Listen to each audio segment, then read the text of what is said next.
Okay, so I'm going to talk about neuromorphic event sensor fusion, and I'm with the sensors group. I'm one of the co-directors of the sensors group at the Institute of Neuroinformatics in Zurich.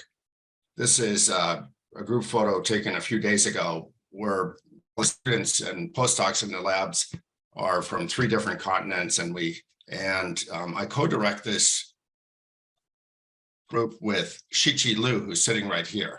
And she's one of the speakers in tomorrow's event sensor fusion workshop. And we like visitors. So come and visit us anytime you're in Zurich. And I want to remind everybody that tomorrow afternoon, there's the first MFI workshop on neuromorphic event sensor fusion algorithms and their applications, starting at 1 p.m. tomorrow. And it has its own webpage, and you just go there and find the Zoom link. So what are these event sensors? Maybe you haven't heard much about them, maybe you have, but essentially they're electronic models of eyes and ears and skin that capture some of the neural processing that's done in biology's neural tissue, the information processing that's done in the eye, the ear, and they also capture the fact that these organs communicate with the brain on bundles of nerves which carry sparse nerve impulses, so spikes. And so we try to build electronic models of the eye and the ear and other organs like skin to try to capture some of the power of biological sensing for efficient and quick and always on sensory processing.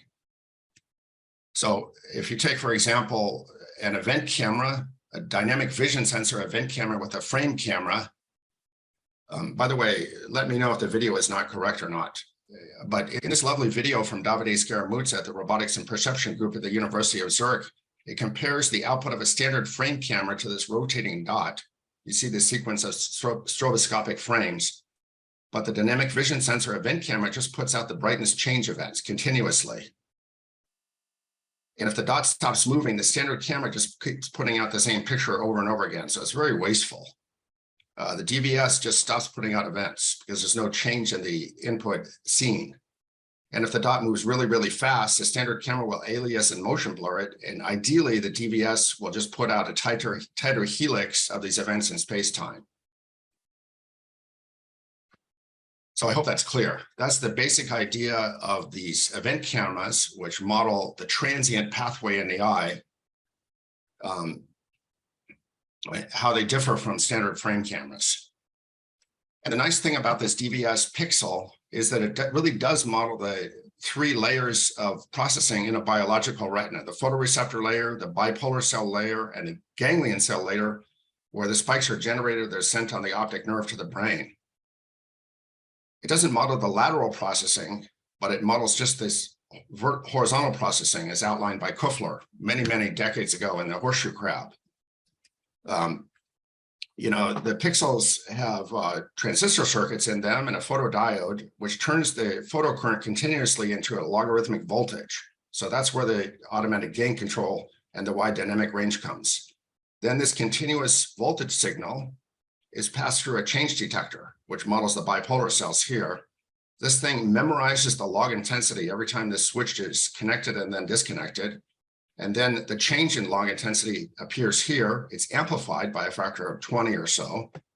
And then 2 continuous time voltage comparators look for changes away from the reset level that exceed a positive and negative threshold. And when there's a change that exceeds this memorized value by more than the threshold, the pixel internally registers that it wants to send an on or off event. So these brightness changes are then communicated off the chip as the addresses of the pixels, and then a timestamp is attached to those events and sent to a computer or to another neuromorphic chip. So the output are really these plus and minus delta log intensity events, which represent brightness change. So it's a very simplified model of the biological retina, but it turns out that this abstraction is quite useful for some vision problems. Now, when you actually look at an event camera hardware, it's a camera built in a case, and it usually consists of a couple of boards. The top board, there's 2 copies of it here, has a silicon retina chip, which is a standard CMOS chip. And this chip is then connected to the computer by a high-speed USB microcontroller. So you can get the data consisting of the time-stamped address events representing these brightness change events on a computer and do things with them. And usually you can get them to the computer in less than a millisecond. So that's where the quick latency comes from. But in between the silicon retina and the USB chip is some kind of logic chip like an FPGA or CPLD. This has a handshaking state machine that gets the data from the retina into the USB FIFOs. It also does the microsecond event timestamping, and which is particularly relevant for this talk, it also enables multi-camera timestamp synchronization. So you can electrically synchronize multiple cameras together so that the timestamps from the different retinas have the same time base.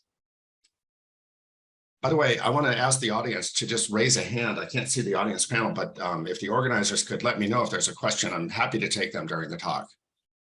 And I like them. And so one of the nice advantages of this DVS pixel, like biological retina, is that it has wide dynamic range. So in this scene, which is brightly illuminated with a high contrast shadow, standard camera can't see on both sides of the shadow line. But here you have the same shadow line, it's not moving, but you can still see this Edmond density step chart on both sides of the shadow line, even though the illumination ratio is 135 to 1.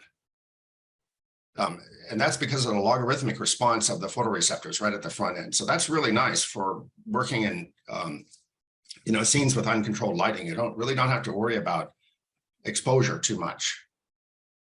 And another nice advantage of this DVS event camera is that it has a sparse quick output. And this video, the data rate is less than a megabyte per second, but the output has a frame rate equivalent to a 10 kilohertz frame rate camera with 100 times less data. So these are two spinning coins here on a plate, and they hit each other. And you can see now these brightness change events, which are the on and off dots here, are played back in slow motion, but most of the pixels are just zero. They don't make events. Only these pixels make events. But it should be clear that there are no frames here. We're just generating frames here by accumulating the events onto this image for the purpose of human consumption. Now, a very common question about these cameras or these event sensors is how much information do they really contain? And so there's a beautiful piece of work from Henri Rebec in Davide Scaramucci's lab, where this is a snapshot of like 20 millisecond of these brightness change events during his PhD defense. And you might ask, is it possible to reconstruct the original video using a deep neural network that created these events? And in fact, it is. Here's a still shot from the video reconstruction that he captured while I was sitting there. Here is Davide and here's Andy Davison. This is actually reconstructed in real time from this event output from the DVS. And this is quite cool how this works. The way it works is that they start with a constant event count DVS volume split into constant time DVS frames. So this is simply so they can drive a standard deep neural network. And its constant event count means the faster things move, the faster this volume comes along. So the frame rate of this reconstruction depends on the activity in the scene and also its busyness spatially. And then they send the set of frames into a fully convolutional UNet-like architecture with conf LSTM layers. These memory units and the LSTM are important because you don't have any DC information coming through. So the network kind of has to remember when things stop moving. And finally, what they get out is just a standard video frame. And the way they train this thing is by, in simulation, taking lots of images from the COCO data set and then just affine transforming them to rotate them and scale them and skew them and so on. And then they generate simulated DVS events from these images. And then they train the network to get back the original COCO monochrome image. And this works really well. Of course, it's not very practical for a high dynamic range, high-speed camera because it runs in real time, but only on a 250-watt, $1,000 GPU to run at, say, 30 frames a second. But it still demonstrates, I think, beautifully that visual information can be inferred from these brightness change events that's consistent with the original input. And one beautiful thing they did in this work is to compare this DVS reconstruction work with a high-speed camera from a smartphone where they shot a Swiss military bullet through this Swiss garden statue. And I hope this playback works properly. Here, that's in real time. And now this is the reconstruction with their network of the statue exploding. You can see it's very smooth. You can see the particles going off into space. And the reconstruction is done at an equivalent frame rate of about 5,000 frames a second by overlapping. They have to overlap quite severely these set of frames that they send into the DNN. But still, I think it's really cool piece of work to demonstrate that you can infer the video input that must have created these DVS events. Okay, now let me tell you about silicon cochleas. And these are also called dynamic audio sensors, just like we call the vision sensor dynamic vision sensor, we call this dynamic audio sensor.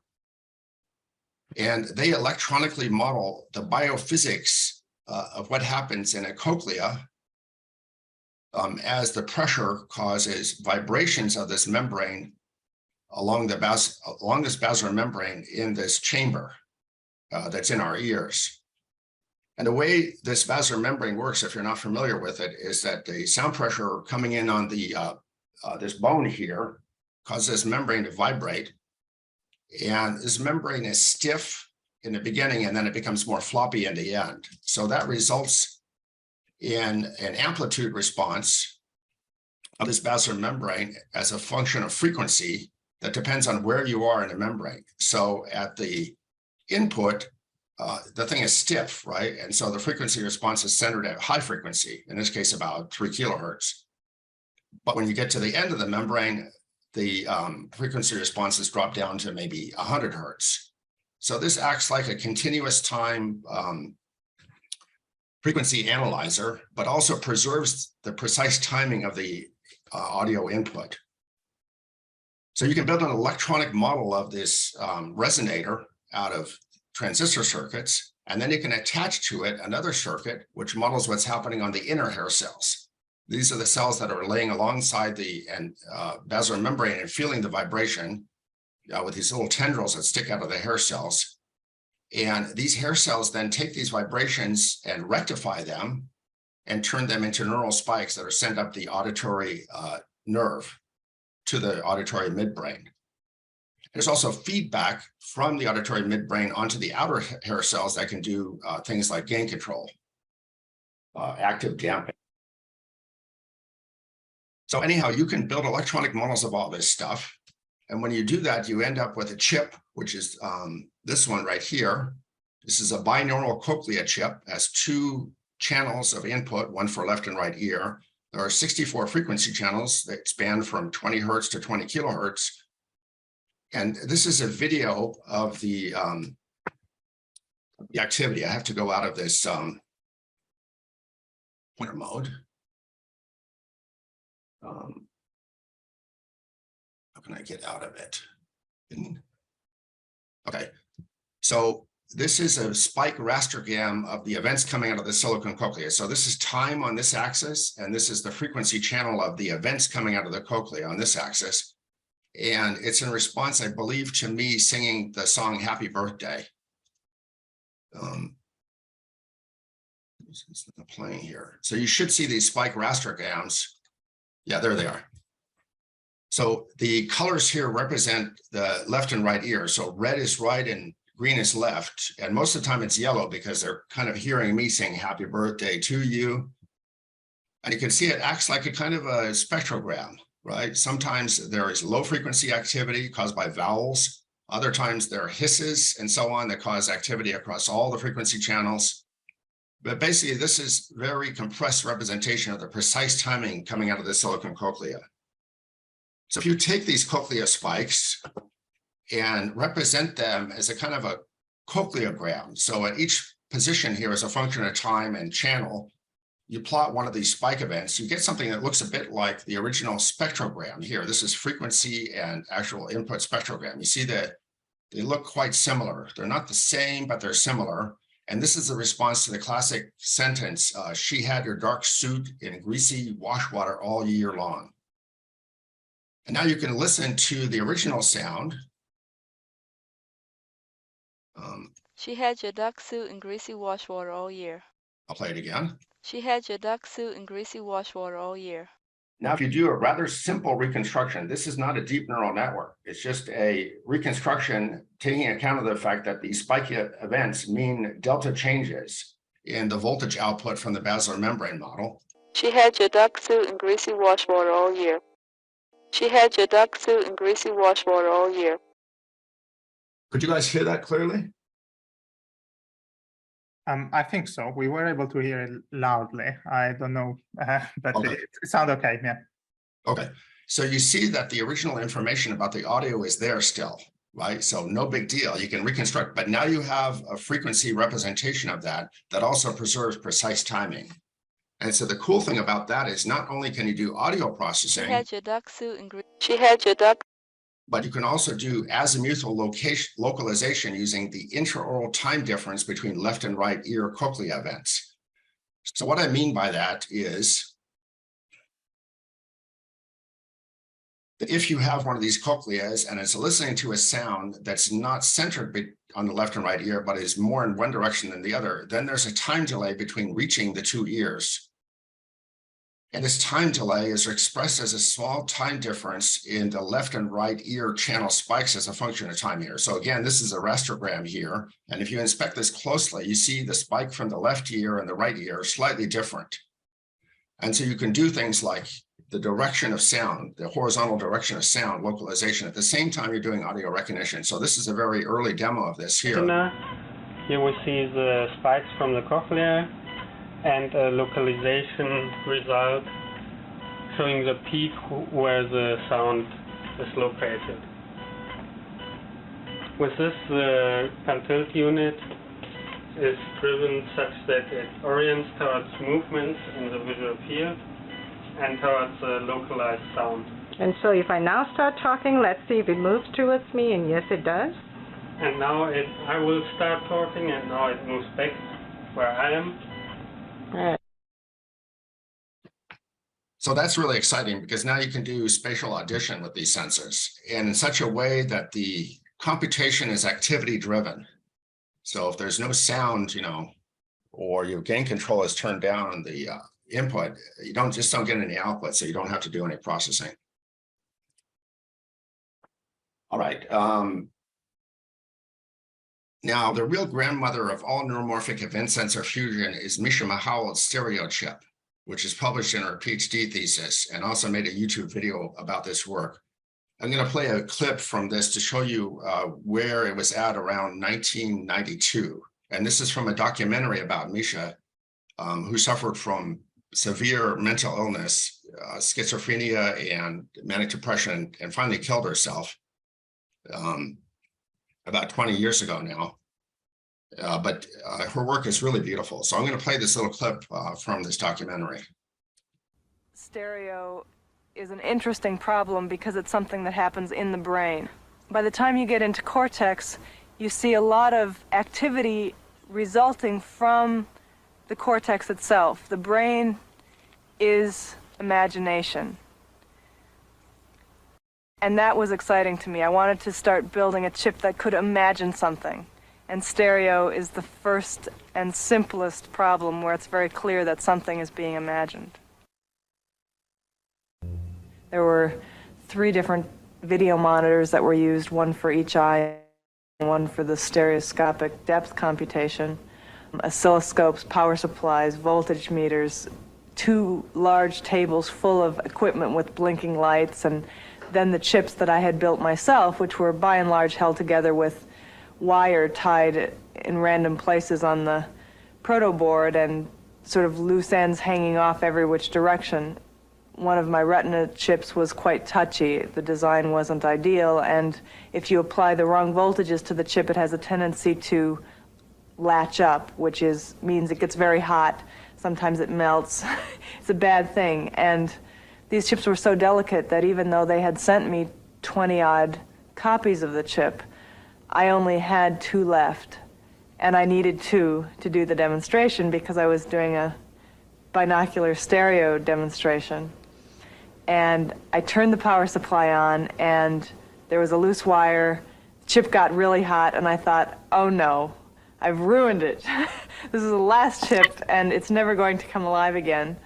But I took it out, let it cool down, put it back in, and it was fine. But it was the most harrowing moment. Your heart just pounds. Okay. I hope you enjoyed that view of Misha. This work actually won Caltech's 2003 Clauser Prize for the best overall PhD thesis. And it really was the first event-based neuromorphic system. It also happened to do sensor fusion between the two eyes in a very simple way, which you can read about in her book or listen to the talk. But it proposed specific computational roles for binocular neurons, in particular the tune neurons, the near and far neurons, and the monocular neurons that you see in early visual cortex. And in fact, the Mahal Prize for Neuromorphic Engineering is named after Misha. So maybe some people in the audience can think about submitting some of their work to this thing. There's a new Misha Early Career Award, which is ideal for graduating PhDs and early postdocs. And so let me go back to some more mundane topics, but all still, I think, still quite cool, which is about fusing DVS events over space and time to track objects. So this is some data collected a long time ago when our daughter was very small. She's now 18, if you can imagine that.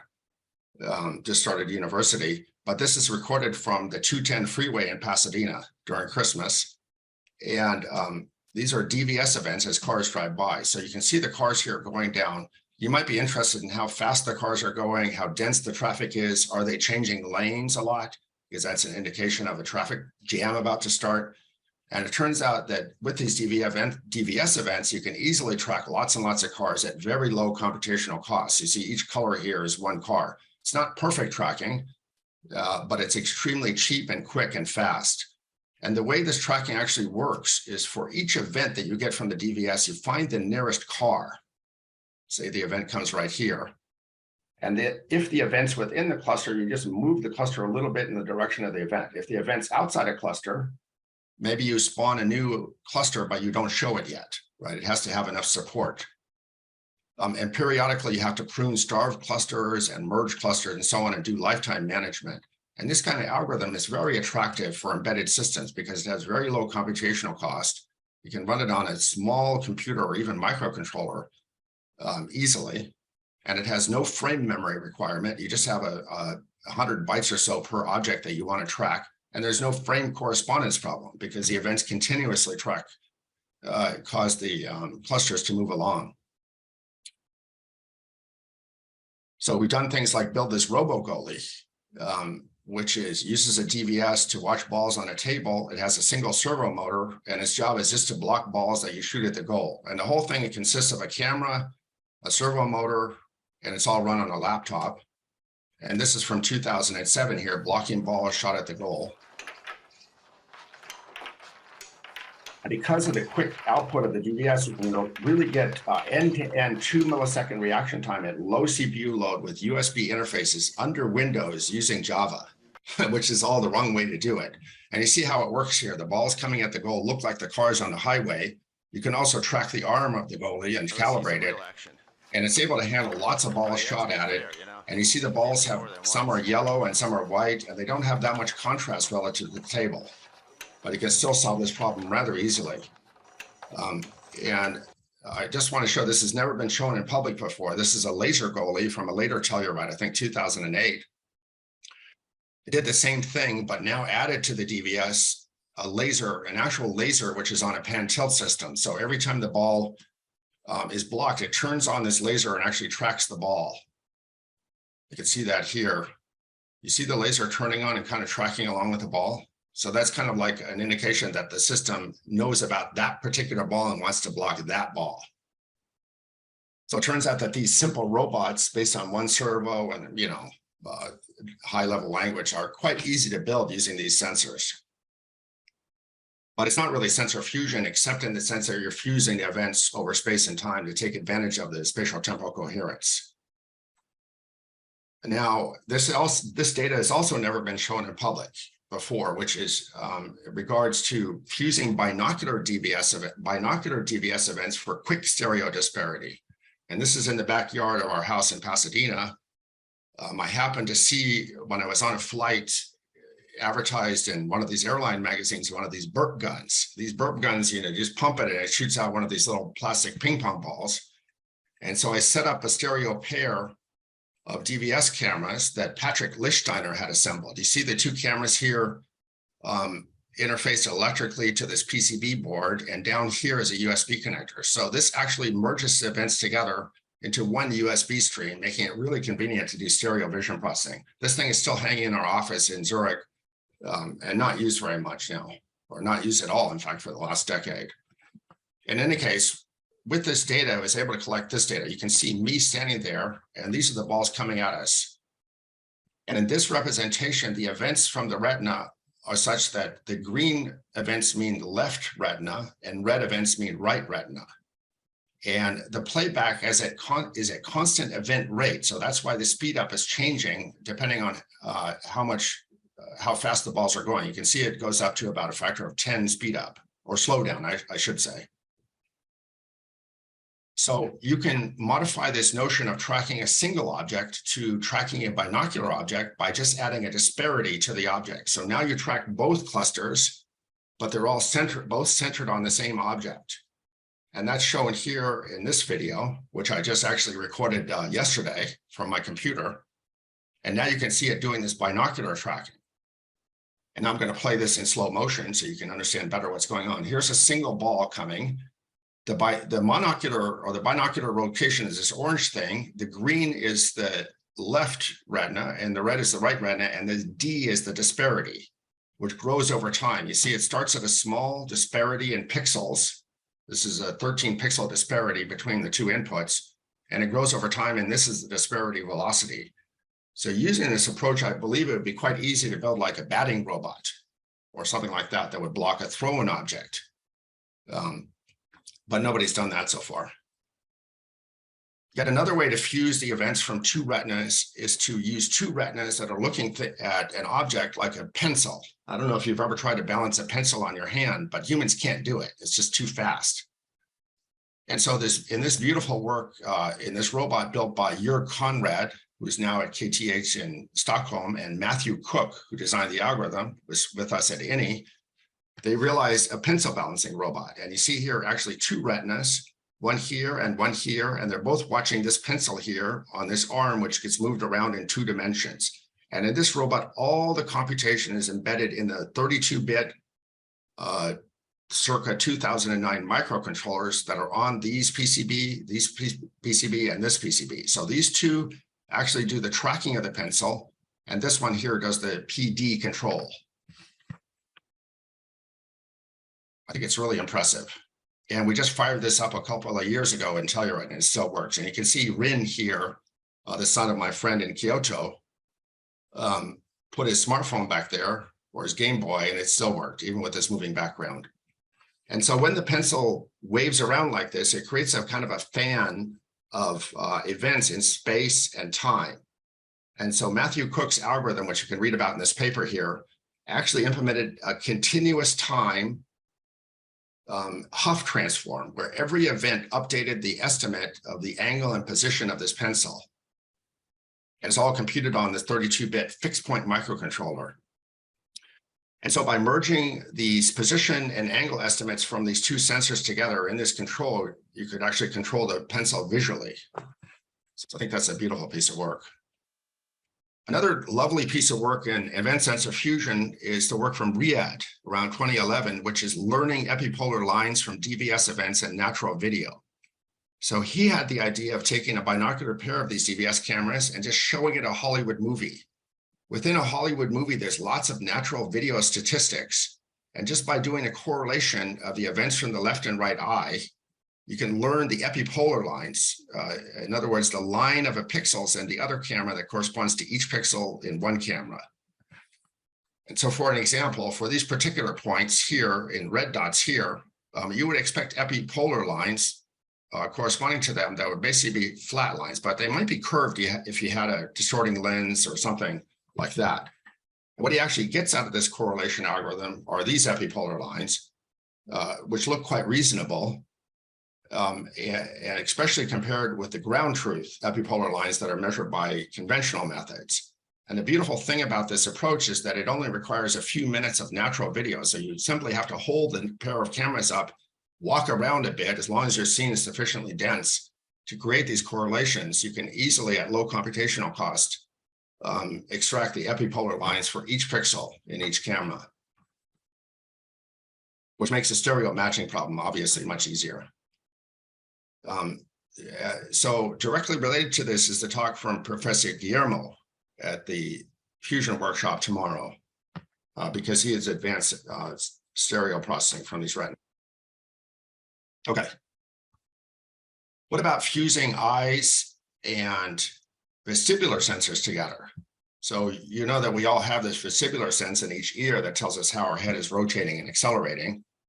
Nowadays, because of the mass production of smartphones, you can get these beautiful inertial measurement units that give you 6 or 9 degrees of freedom, rotation and acceleration, and even magnetic compass at a sample rate of 1 kilohertz, running about 3 milliwatts at a cost of probably now less than $2 a piece. They're not very high quality, but at high frequency, they're actually really good. So the question is, can we fuse a DVS and an IMU to electronically stabilize the DVS output, much like our vestibular system mechanically stabilizes our eye when we rotate our head? I'm sure you're all aware of this experiment where if you move your finger in front of you, I don't know if you can see me, but if you move your finger in front of you and try to track it with your eyes, you don't have to go to very high frequency before the finger blurs out. But if you hold the finger fixed and shake your head, you can shake your head at a much higher frequency. In fact, the quickest reaction time you have in your nervous system is a vestibular ocular reflex, with about 6 milliseconds reaction time or latency. And that's critical for us to have clear vision under low lighting conditions. If you mess up your vestibular canals, you become basically blind as soon as you start moving.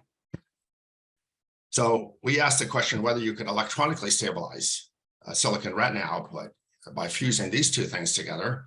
And here's some early results when we put an IMU on the back of our DVS boards and try to stabilize vision. So this is recorded in Pasadena, outside the house. Is shaking the camera around. You can see it's really blurred and shaky. As soon as we actually use this IMU rate gyro information to steer the events back to some arbitrary starting point, we get a nice clear output. Do you see these hot spots here? These are hot pixels that are emitting a lot of events. They move around, right, because they're not stabilized. But I hope you can see here that this cross, which is extremely motion blurred, becomes sharp once you electronically stabilize it. And this takes advantage of the fact that there are no frames. You can actually steer each individual event back to where you think it should be so that it remains fixed in the world in a particular direction. Another beautiful work which is related to this is the work on ultimate SLAM, which is from Davide's lab, which is combining events, images, and IMU for robust visual SLAM in high dynamic range and high speed scenarios. You see again, here's Henri again. And in this little video clip, he's going to take a DVS camera and spin it around. And by fusing together the SLAM key points that are extracted from DVS frames, he's able to deal with the IMU drift so that you get a good reconstruction of the rotation of this thing, even though the frame image is extremely blurred out. So you can still reconstruct the front and top view thing. And then they also demonstrated in this work that they could fly a drone over this nicely patterned carpeted floor, even if they turn the lights off in the room so that the standard camera is extremely motion blurred. They can still use the DVS and IMU and fuse those together to maintain good stability. And you can see here the standard frames get motion blurred. The event frames, you can still detect and track the key points. And you can maintain a nice stable estimate of the state of this drone. Okay, so actually it turns out that we were the first to fuse events and frames in the first CNN-based DVS robot. This is another approach to do sensor fusion. So you're interested maybe in fusing events and frames. So we have a sensor that not only puts out events, but it also puts out frames at the same time. And we asked the question whether it's possible to build a system where we take our Davis camera and use it on a predator robot to chase a prey robot. So here is Diederik, our nice PhD student, holding one of these robots in Ulster, which has these mechano wheels. I'm not sure if you're familiar with these wheels, but by driving these wheels, you can actually drive these robots sideways because they have these little pulley-like things on the bottom. So this is how it works. So you have your robot with a Davis on it. It's controlled by robot operating system. And it produces as its output a sequence of frames, either a standard grayscale frame or a constant count DVS frame. It's a constant event count. And so here are some samples of these frames. So here on the top are active pixel sensor grayscale frames. When the robot that you're chasing is in the middle, if it's on the left, or if it's on the right, or if there's no robot visible at all. And these are DBS frames examples. The robot's on the left, the middle, the right, or you can't see it. These standard gray frames come along at 15 frames a second. The DBS frames, which of that consist of 5,000 events each, come along from 1 hertz to 500 hertz, depending on how fast the robot is moving. So that makes the system activity driven. And then we send these into a very tiny CNN with just one channel of input, which is alternating APS and DBS frames. And it turns out that you can train the CNN to learn which way to steer this robot so that it steers in the direction of the prey robot, or just circles if it doesn't see one. So it has a series of small convolutional layers, a fully connected layer. And finally, the output is a softmax that tells the robot to turn left, go straight, turn right, or I can't see the prey robot. Then after some low-pass filtering and some constraints that prevent the features from jumping across too fast, we can actually put this in a closed-loop robot control. And this is Predator from 2016. You can see, I think this is the Predator robot here with the camera on it, and this is the prey robot, which is being driven by a person. And on the right here, you can see the output of the CNN imposed on the Davis camera output. So in this Davis camera output, the gray frame is the gray background. The red and green are the brightness change events. This red bar shows the output of the CNN. In this moment, the prey robot is in front of us, and the CNN is saying that, right? It's saying that the robot's there. So I'm not going to play this video as the robot actually catches up with the robot and attempts to mate with it. And now we go back here. Here is the Davis robot. You see the other robot come into the field of view. Now the CNN sees it. Now it's steering towards it. Now it doesn't see it, and so on. So we could show that this thing really worked, and this is a tiny CNN with, I think, only about 5,000 weights. So sometimes very simple approaches are effective, for simple problems like this. A more recent approach to fuse Davis frames and events together to reconstruct gray frames is called the complementary filter. It's an output of Cedric and Rob Mahoney, Cedric Shearlink and Rob Mahoney at Canberra in Australia. And they developed a handcrafted method to fuse together the frames from the Davis and the events from the Davis on an event-by-event basis, where basically their method treats the frames as providing reliable low-frequency information and the events as providing reliable high-frequency information. So these two sources of data are fused together with two IR filters. One is a low-pass filter and the other one's a high-pass filter. Output of And our this little filter video is shows a it. continuous time image state. Each new event causes an asynchronous pixel-wise update to the image state. If no frames are available, the filter can still be run using only events. In night drive, the car is speeding down an unlit highway in the middle of the night. Our method reconstructs clear details, even at high speed in the dark, with almost no motion blur. Front of car headlights in the middle of the night. So the original The frame. raw frame exhibits severe motion blur and delay. So it's a nice piece of work and also computationally very, very cheap. It doesn't perform in terms of accuracy as well as a DNN, but it's dirt cheap to compute. Tomorrow there'll be talks from Professors Boxen and Laurent at the Event Sensor Fusion workshop about fusing frames and events together.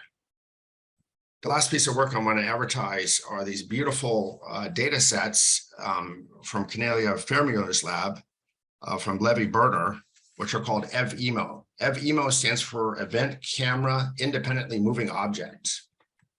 And in these data sets here, you not only have DVS events from 3 different DVS cameras, but you also have labels, pixel labels of these 3-dimensional objects. So you can see here the different objects and the background and the table and so on are all labeled in the data set. So this allows you to start building solutions for solving the very difficult problem of seeing moving objects and segmenting them on a moving background from a moving camera. And so Cornelia and Levi will tell you about that tomorrow. Okay, so I'm going to finish with one last thing, which is fusing together vision and audition in a spiking deep belief network. So this is a very highly cited paper from 2013 from Peter O'Connor and Danny Neal, and Shichi and myself and Michael Pfeiffer, who's now at Bosch. By the way, Danny Neal is now the Chief Scientific Officer at Benevolent AI in New York. He was one of our best PhD students ever. Anyway, in this work, they showed that they could fuse a spiking silicon retina and a spiking silicon cochlea together in a deep belief network, to produce the digit label on MNIST. This deep belief network consists of probabilistic stacks of spiking restricted Boltzmann machines, and it's trained using unsupervised learning.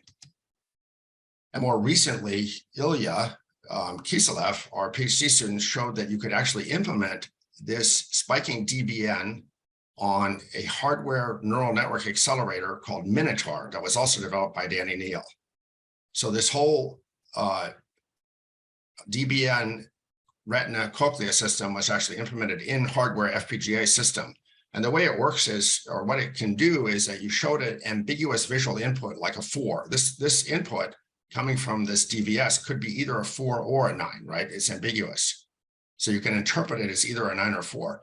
But if you send audio input to the cochlea in a very simple way so that different digits are represented in this case as different logarithmically spaced audio tones, you can then infer that actually this input is not a 9, it's really a 4. And so this is done all with a recurrent neural network that actually can send the output back to the input so you can reconstruct the original input. And so tomorrow, Shichi will talk about that in the Fusion workshop. So let me conclude with, again, an advertisement for this workshop tomorrow. It has this excellent set of invited speakers. There'll be 3 accepted papers, and it concludes with a new thing, which is a fun event sensor fusion Jeopardy game, which we had a lot of fun putting together. And so we hope to see you tomorrow. And that's it. Thank you. Thank you very much, Tony, for this inspiring presentation. I hope you heard the applause that followed. I can't hear anything, but at least I can see the guys there. Right? Oh, okay. Yeah, it's nice to see people. Yeah, absolutely. It's a bit open loop, right? Because I can't tell, what people are thinking if they're shaking their, if they're going like this. So you guys should for sure ask questions if you want any clarification. So I'm just gonna check the chat very quickly. Okay. Yeah, I see. Do we have any questions from the room? Oh, it's from Sunny. Yeah, I saw it. Just a comment from Sunny. Thank you, Sunny. Nice to see you. Well, at least you're simple. Thank you for the wonderful presentation. It was so really interesting to see the videos and the goalies and, yeah, I have one question related to the video you had showed in the very beginning, how 2 people were talking and using the time delay between the 2 cochleas to localize sound. Yeah, exactly. Yeah, I'm happy to tell you more about that. Absolutely. Yeah. And what's your question though? The question is, what happens when someone is speaking in the presence of a background noise, a continuous background noise? In this case, how does the spiking technique works? Okay, so by the way, this is very much ongoing work too. We just had a great master student who showed that you can do this on a moving car. Actually, the car has to stop. It listens for a little while. and then it can turn in the direction of the sound and drive towards it. I should have actually included that video. But anyway, this is still ongoing work, and it's always in direct competition with Nyquist-based audio processing, right? Because of course, with Nyquist, at sufficiently high sample rate and sufficiently high bit depth, you can do anything you want, right? It just costs you more compute. It might be slower, and so on. But anyway, let me show you what I mean by this particular thing again. And I'll go back to, do you remember what slide number it was? Like 12 or something? I was trying to note it down, but I couldn't figure that out. Sorry. It was very much in the beginning. It was right around here. Yeah. Okay. So there's one cool thing that Holger and Shichi figured out when they worked on this stuff. So what you do is you accumulate these time differences, obviously, into a histogram, right? So here's the histogram where you have the interval time delay, where this is 0.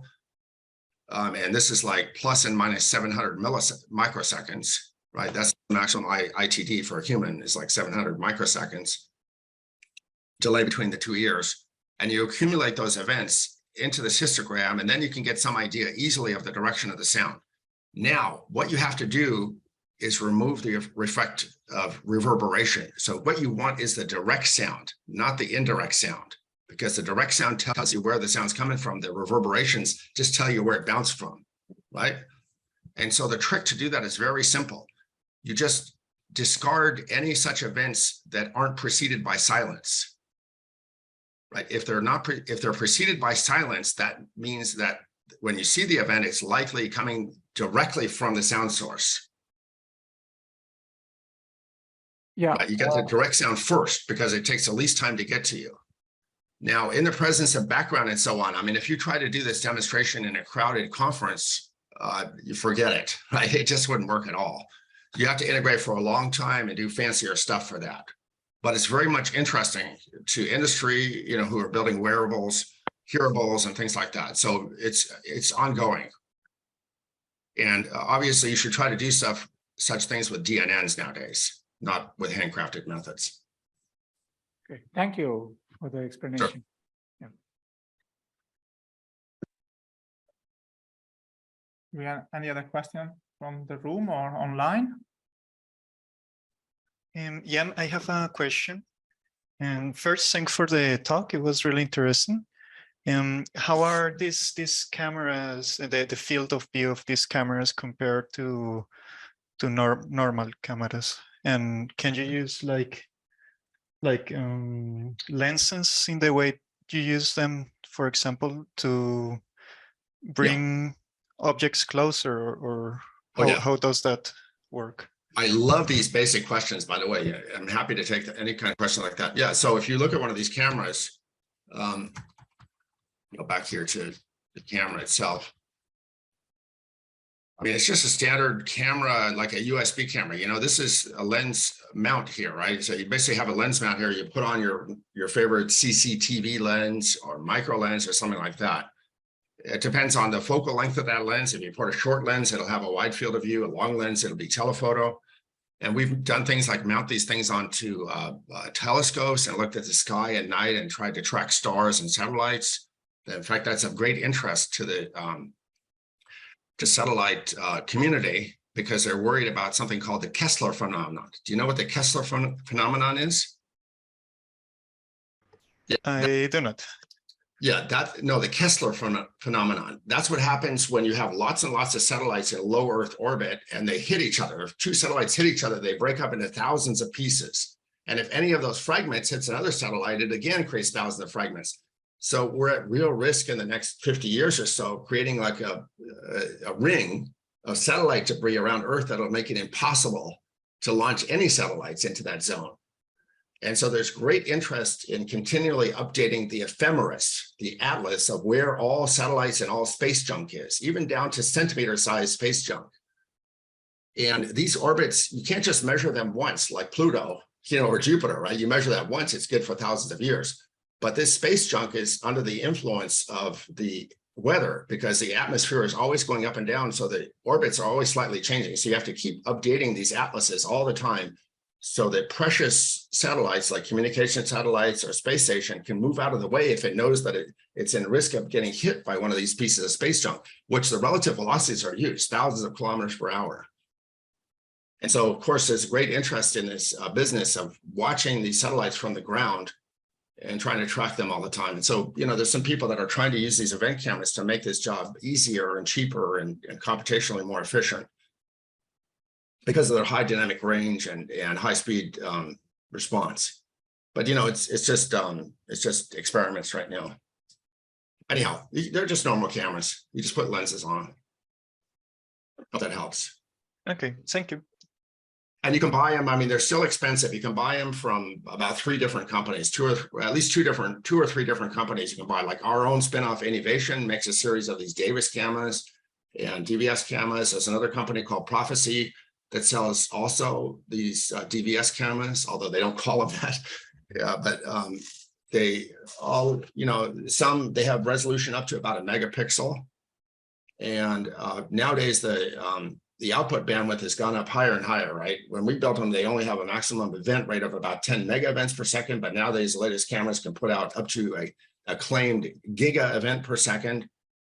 And so it starts to get into the domain of high-speed cameras. We have to deal with lots of data.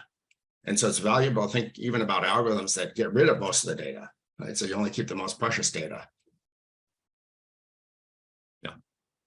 And they cost around $1,000, between $1,000 and like $3,000 for one of these cameras. So they're not like a webcam. They're not like this Logitech webcam, right? It costs $100, or even a cheap one that costs a couple of dollars. It's still expensive. Sorry, this will take some time to work. Okay. Talking about See, that's the problem with the standard camera. It has this HEC loop, right? Auto exposure loop. Yeah. Always takes time. Yeah, I was coming to same questions actually for this kind of. So how are these exposure and things done for these cameras? That was my first question. Second question is you shared your comparison with a normal camera, but how does it? So it's quite nice if it works in like low light conditions, but we also have some like these infrared cameras. How does this compare with infrared cameras in case, you are in a field with watching or like monitoring something, warm-blooded animals or something, whatever? Yeah, third question. That's a good idea. Are there any thermal DVS is the second question. And the first one is, how does the exposure control work? Yeah. Is that correct? Yeah, that's very easy to answer. So the way the exposure control works is there is no exposure control, right? Because you have a continuous time logarithmic front end. This photoreceptor circuit consists of 3 or 4 transistors that continuously converting the photocurrent into a continuous time logarithmic voltage with a certain cutoff frequency that's maybe 1 kilohertz or so. So there's no exposure control. You just have this voltage, which has very high dynamic range, like 6-7 orders of magnitude. And that's the thing that you're sensing the changes of. Okay. It's not like a normal camera where you have to set the exposure time. There's no exposure time. I mean, there's an exposure time, but it's set by the dynamics of this first order low pass filter. Okay. Okay, so with regard to thermal cameras, there's no such thing right now as a thermal DVS. In other words, this thing is always limited by CMOS silicon technology to visible or near infrared sensitivity, right? Because it's silicon photo. I can't see stuff like past about a micron of wavelength.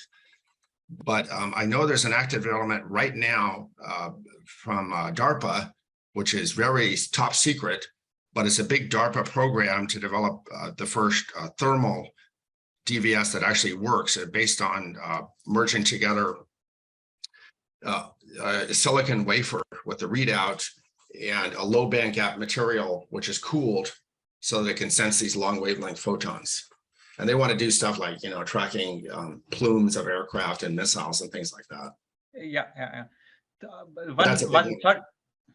One third question, actually, then I will. Where are the places where this will not work? Because you have shown us a lot of good stuff. Of course, all the stuff that works, not the stuff that doesn't work. Yeah, that's right. Well, it's no good for high resolution photography, right? Because the pixels are big and you don't have many of them. You can do some stuff like super resolution with them, but in general, the spatial resolution is quite limited because of the size of the pixels. And it's also difficult to use them if your lighting is flickering. So like if your street is illuminated by sodium lights, these sodium lights have very high contrast flicker.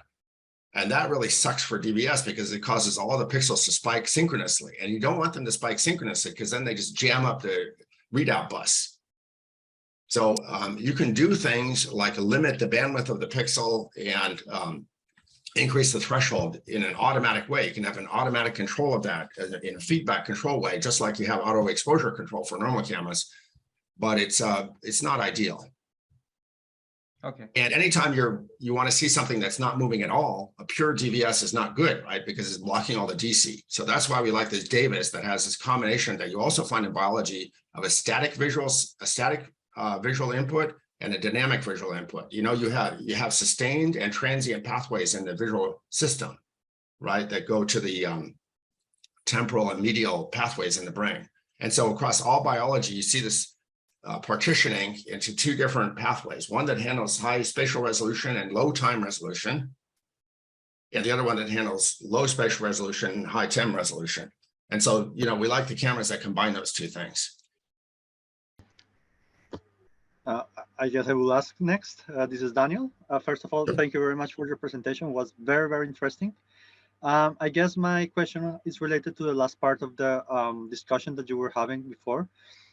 So let's say one of the scenarios in which I believe maybe the DVS has less of an advantage compared to normal cameras is in such that everything is moving. So maybe the platform is moving, and then you have a lot of all pixels are basically moving. Then I guess if all pixels are moving, then the performance kind of go asymptotically to the one of a normal camera, maybe. But if you can comment on this, yeah, on this kind of scenario. Absolutely, absolutely, I can comment on that. Yeah, so what happens is two things can happen, right? If you have a limited output bandwidth for your events coming out of the camera, of course, that bus can become full.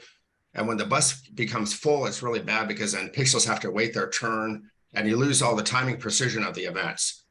Of course, we showed just recently in a paper at CVPR workshop, it's surprising nobody did this before, that it's very easy to build an automatic feedback loop that controls the refractory time between the pixels, between the events. And so let me explain what I mean here.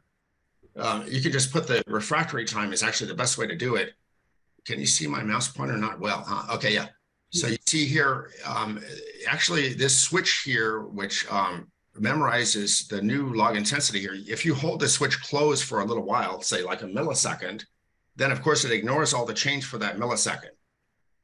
So then you can limit the maximum event rate for any one pixel very quickly, just by changing the amount of time that these switches stay closed.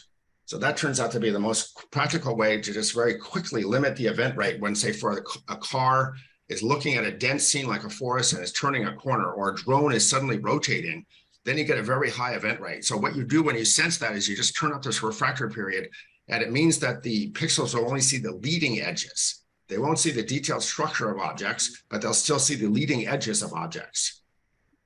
So that's one way to deal with it. And also, it turns out that even when the scene is very busy, like a driving scene, you know, only 10% of the pixels are active during a 20 millisecond period. It looks really dense, but it's still only 10% of the pixels, typically. So it's not as bad as it looks, especially with these cameras with much higher output event rate. Of course, you know, the resolution scales up, it's going to get worse. So it's still an ongoing story. But the basic thing is that just like a normal camera has automatic exposure control, event cameras need automatic event rate control. And nobody in the industry seems to have caught on to that, or maybe they're just not publishing it, but it's a no-brainer that should be at the firmware level of the camera. And it's a no big thing to do it because you know what the event rate is, and you can just build a little feedback loop there to control it. I see. Okay, I understand. And maybe also just following up with this question, in the result that you were showing about the drone, which was pretty impressive, how they were able to SLAM, yeah. Yes, the SLAM.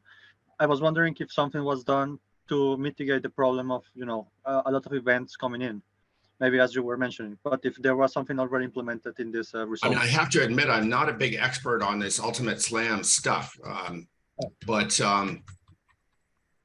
this work was mainly at high speed. Of course, they were mainly using the IMU, right?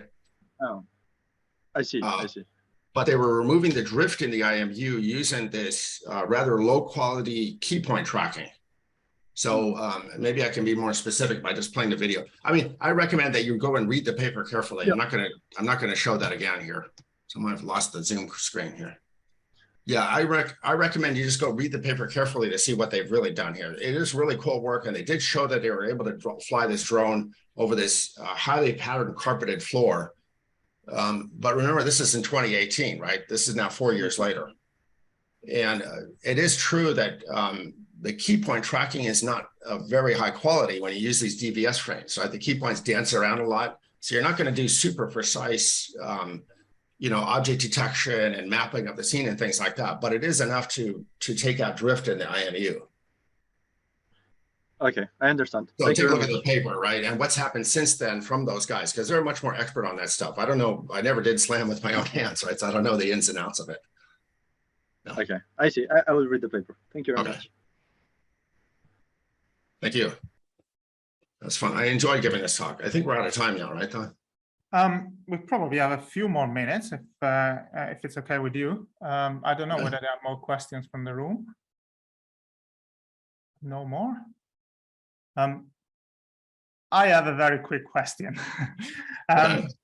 I was really interested by your reconstruction of a high-speed video. I think an example was. Yeah, everybody loves that stuff from Henri. Yeah. Yes, but I'm just unsure whether the full video was reconstructed from the event sensor, because there's obviously a grayscale background that is fairly static, and I wouldn't understand how that would work.